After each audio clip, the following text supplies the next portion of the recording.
మన Chiranjeevi vascular and multi speciality hospital దేశంలోనే best vascular and endovascular facilities and all multi speciality care.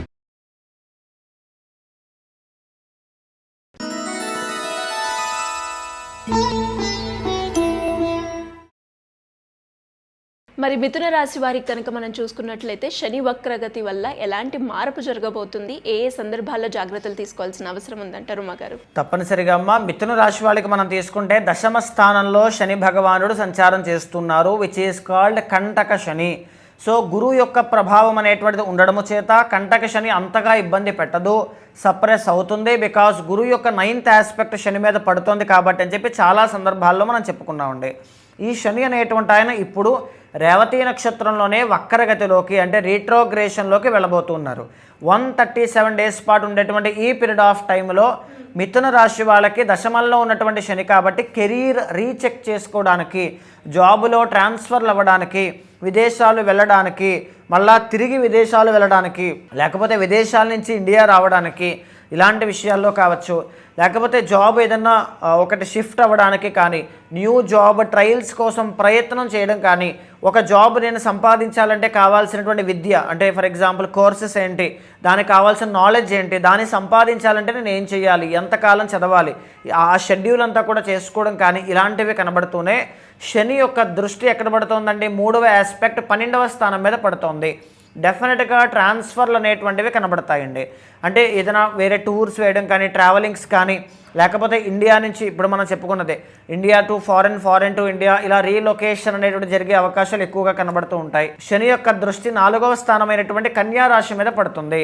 అంటే ఫ్యామిలీకి సంబంధించి, వాహనాలకి సంబంధించి, ప్రాపర్టీస్కి సంబంధించి సుఖస్థానము కదండి. అంటే ఏదైనా వెహికల్స్ కొనాలి అనుకున్నా అది కొందామా వద్దా, కొన్నది ఏదైనా అమ్మేద్దామా, ఇలాంటి ఆలోచనలు కానీ, ప్రాపర్టీస్ ఏదైనా కొందామా వద్దా, ఒకవేళ కొంటేది ఉపయోగపడుతుందా లేదా, లాస్ట్ మినిట్లో కూడా ఆగి ఆలోచించడము కానీ, ఉన్న ప్రాపర్టీస్ ఏదైనా ల్యాండ్ లిటిగేషన్స్ ఉంటే వాటిని సార్ట్అవుట్ చేసుకోవడానికి ప్రయత్నం చేయడం కానీ, ఒక స్థలాన్ని కానీ, పొలాన్ని కానీ, వాహనాన్ని కానీ అమ్మాలి అనుకుంటే ఇది ఎలా అయినా అమ్మి తీరాలి, ఇంక ఈ పని పూర్తయిపోవాలి అనే ఆలోచనతో కూర్చోవడం కానీ, లేకపోతే ఎక్కడికైనా వెళ్ళాలి, డబ్బులు చూడండి సుఖము అనేటువంటిది ఎప్పుడు కూడా ఖర్చుతోనే వస్తూ ఉంటుంది. సో ఈ ఖర్చు పెట్టడము అనేటువంటిది ప్లెజర్ అనమాట. సో ఆ డబ్బులు ఖర్చు పెట్టడం విషయంలో ఉన్నటువంటి డబ్బుల్ని ఎక్కడికైనా ఫ్యామిలీతో బయటకు వెళ్ళడం, స్పిరిచువల్ ట్రిప్స్ కానీ, లేకపోతే టూర్స్ కానీ, లేకపోతే ఎక్కడికైనా బయటకు వెళ్ళడం కానీ, సో ఇలా ఏదైతే సంసారిక జీవితంలో కనబడుతూ ఉంటాయో వాటి విషయాల్లో ఎలా అయినా సరే ఈ సంవత్సరం అలా పలానా దేశం వెళ్ళాలి, ఫ్యామిలీతో నేను ఎంజాయ్ చేయాలి, ఇలాంటివన్నీ కూడా నెరవేరడము కానీ. శని యొక్క దృష్టి అనేటువంటిది ధనస్సు రాశి మీద పడుతుంది, విచ్ ఈజ్ 7th హౌస్ అండి. అంటే పెళ్లి కోసం అనమాట. మ్యారిటల్ లైఫ్లో ఆల్రెడీ ఇబ్బందులు ఎవరైనా చూస్తూ ఉంటే ఆ ఇబ్బందులు అనేటువంటి ఒక్కసారి ఆగి ఆలోచించి ఈ ఇబ్బందులని అవసరమా, కోపం అవసరమా, నేనే కాంప్రమైజ్ అయితే సరిపోతుంది కదా, ఎలా అయినా సరే ఈ ఇబ్బందుల నుంచి బయటికి రావాలంటే నేనేం చేయాలి అని ఆలోచించడం, లేకపోతే గత పూర్వం నేను అన్న మాటలు కూడా చాలా ఉన్నాయి, నేను చేసినటువంటి పనులు కూడా చాలా ఉన్నాయి కాబట్టి సో ఇప్పుడు నేను వాటిని కాంప్రమైజ్ అయ్యి మ్యారిటల్ లైఫ్లో కలిసి ఉండాలని ఆలోచించడం కానీ, లేకపోతే పూర్వము ఒక 6 నెలలు సంవత్సరం క్రితం ఏదైతే జరిగి ఉంటాయో సంఘటనలు మ్యారిటల్ లైఫ్లో ఇబ్బందులు రావడానికి, సో అవన్నీ కూడా మళ్ళీ ఇప్పుడు తెర మీదకి రావడం. అంటే మీరు ఆ టైంలో ఇలాంటి మాటలు అన్నారు, అలాంటి టైంలో ఇలాంటి పనులు చేశారు, లేకపోతే ఇలాంటి గొడవలు సంభవించాయి, సో ఇలాంటివన్నీ మళ్ళీ తెర మీదకి రావడం, డిస్కషన్స్లోకి రావడము కానీ, అలాంటి వాటి వల్ల మ్యారిటల్ లైఫ్లో ఇంకా కొంచెం ప్రొలాంగ్ అవ్వడం, అది ఎటు తేలకుండా ఇంకా కొంచెం ప్రొలాంగ్ అవ్వడం లాంటివి జరుగుతూ ఉంటాయి. మీరు ఎంత దాన్ని తేల్చేద్దాం అనుకున్నా లాట్ ఆఫ్ డిలేస్ అనేటువంటిది, ప్రెషర్ అనేటువంటిది డెఫినెట్గా శని భగవానుడు మీకు ఇస్తారు. సో ఈ యొక్క మిథున రాశి వాళ్ళకి మనం చూస్తే కెరీర్ పట్ల చాలా చాలా కేర్ఫుల్గా ఉండండి. ఎలాంటి పరిస్థితుల్లోనూ కూడా తొందరపాటు నిర్ణయాలు అనేటువంటి పనికిరావు. ఏదైనా ప్రయత్నం చేస్తున్నా అందులో ఏదైనా ఆటంకాలు, డిలేస్ ఇలాంటివి వస్తున్నా పేషెన్స్ అనేటువంటిది చాలా చాలా అవసరము అని చెప్పచ్చు. తర్వాత ఈ మ్యారేజ్, ఈవెన్ మ్యారిటల్ లైఫ్ మాత్రమే కాదు, మ్యారేజ్ కూడా, పెళ్ళి అవ్వడం లేదని బాధపడుతూ ఉంటే ఈ పీరియడ్ ఆఫ్ టైంలో డెఫినెట్గా పెళ్ళి అయిపోవచ్చు. కానీ అది ఎలాంటి సంబంధం అండి, అది కూడా శని అనేటువంటి ఆయన రీచెక్, రీఎవాల్యూషన్ కాబట్టి 6 నెలల క్రితం, 8 నెలల క్రితం మీరు మిమ్మల్ని రిజెక్ట్ చేసినటువంటి సంబంధాలే మళ్ళీ తిరిగి రావడం, అలాంటి వాళ్ళతోనే మళ్ళీ వివాహము జరగడం, సో ఇలాంటివి.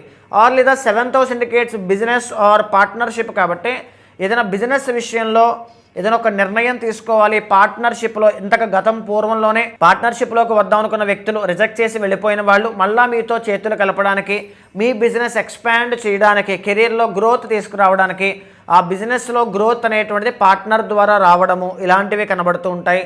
ఎస్పెషల్లీ ట్రావెలింగ్స్ అనేటువంటివి మిథున రాశి వాళ్ళకి ఈ 137 రోజుల్లో ఖచ్చితంగా కనబడుతున్నాయి అని చెప్పొచ్చమ్మా. మీరు అన్నట్టుగానే ఇంకెవరైనా కూడా ఈ శని వక్రగతి వల్ల ఇబ్బంది పడుతున్నా, లేదు అంటే శని ప్రభావం వల్ల ఇబ్బంది పడుతున్నా, ఏ రాశి వాళ్ళైనా కూడా మిమ్మల్ని వచ్చి దానికి తగ్గట్టుగా పరిహారం చేసుకోవాలి అంటే ఎలా ఉంటుందంటారు? తప్పనిసరిగా అమ్మ, శని అనేటువంటి ప్లానెట్ ఎప్పుడైనా సరే ఒక అద్భుతమైనటువంటి రాజయోగాన్ని ఇస్తారని. వృషభ లగ్నానికి, తులా లగ్నానికి, మకర కుంభ లగ్నాలకి వీళ్ళకి అద్భుతమైన రాజయోగాన్ని ఇస్తారు.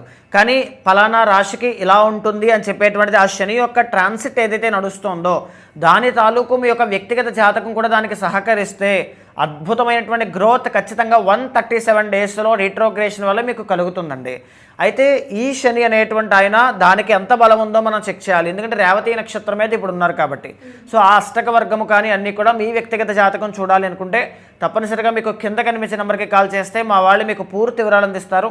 మీ యొక్క జాతకాన్ని చూసిన తర్వాత గోచారంతో సమన్వయం చేస్తూ ఏదైనా దోషాలుంటే శాంతి పరిహారములు ఆచరింపచేసి భగవత్ అనుగ్రహం కలిగేలా చేస్తాను. థ్యాంక్ యూ అమ్మగారు, థ్యాంక్ యూ సో మచ్. నమస్తే అండి.